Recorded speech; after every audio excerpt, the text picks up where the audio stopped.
Hello friend, আজকে খয়রা মাছের একটা রেসিপি তোমাদের সাথে আমি শেয়ার করব। দেখো, খয়রা মাছগুলো আমি আগেই ভেজে রেখে দিয়েছিলাম ভালো করে। এবার কড়াইতে কালো জিরে ফোড়ন দিলাম, তারপরে বেগুনটা আর আলুটা আমি ভালো করে ভেজে নেব। আলুটা যখন ভালো করে ভাজা হয়ে যাবে তখন তার মধ্যে আমি সর্ষের জল দিয়ে ভালো করে সেটা কষিয়ে নেব।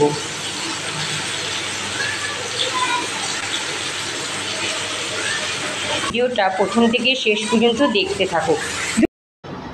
দেখো ফ্রেন্ড, সর্ষের ঝোলটা ফুটে উঠেছে। এরপরে আমি এর মধ্যে এক এক করে মাছগুলো সব দিয়ে দেবো।